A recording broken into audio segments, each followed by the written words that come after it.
Je mets ma sonde en regard de l'orifice de la canule et j'aspire doucement en tournant ma sonde. Tranquillement.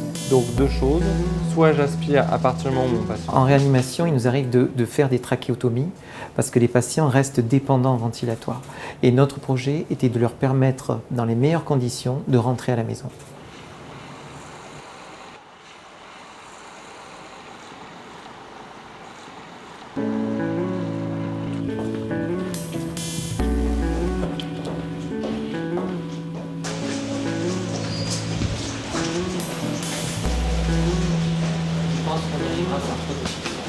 Ça t'empêchera pas de parler. Le besoin était flagrant de pouvoir permettre à des gens qui se retrouvent après un séjour en réanimation dépendant ventilatoire de pouvoir rentrer à la maison avec toute la sécurité possible et tous les personnels qui les aident à rester à la maison formés.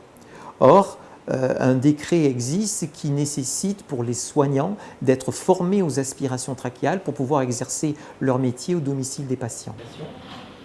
Il existait une formation ponctuelle organisée par la Croix-Rouge qui, 1 ou 2 fois par an au maximum, se faisait à des dates bien précises et sous réserve d'un quota d'inscrits.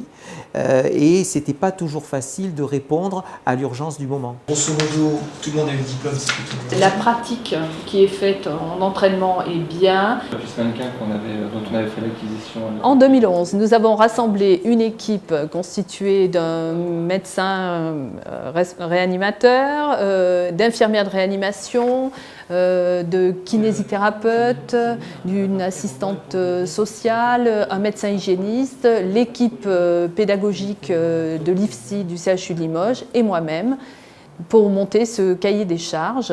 Cette formation qui dure 35 heures et qui est adressée à des aides-soignants qui travaillent dans des associations à domicile ou à des auxiliaires de vie ou à des AMP ou à des auxiliaires de vie scolaire ou aux aidants tout simplement, à ces parents qui sont à domicile avec leurs enfants trachéotomisés. Donc j'ai mis des gants pour être stérile. Ah, c'est surtout pour te protéger des sécrétions, parce que c'est des gants non stériles. Hein. C'est pour ça que tu utiliseras la sonde, que tu utiliseras la compresse stérile. D'accord. Le cœur de cette formation, ça va être la partie pratique, de réitérer le geste de façon à avoir quelque chose qui soit acquis, qui mobilise le moins possible de réflexion. Ensuite, nous, on va insister sur 3 points, et donc, qui vont être l'hygiène, l'efficacité de l'aspiration, et puis la partie observance et transmission, c'est-à-dire ce sont nos acteurs de proximité et qui vont pouvoir après transmettre aux autres acteurs de soins sur l'évolution du patient. Donc la canule avec le ballonnet. Et ensuite, on désinfecte en le faisant tremper avec de l'eau du robinet plus de l'eau de Javel. Pendant cette semaine, les auxiliaires de vie vont recevoir des cours et pratiques et théoriques. Au sein du module théorique, je leur apprends comment aspirer un patient trachéotomisé à domicile. La technique va être complètement différente d'un service de soins où nous, on a du matériel qui est stérile et qui se change entre chaque patient. Elles vont devoir utiliser du matériel et le nettoyer en faisant avec les moyens qu'elles ont à domicile, c'est-à-dire par exemple nettoyer les bocaux d'aspiration avec du liquide vaisselle.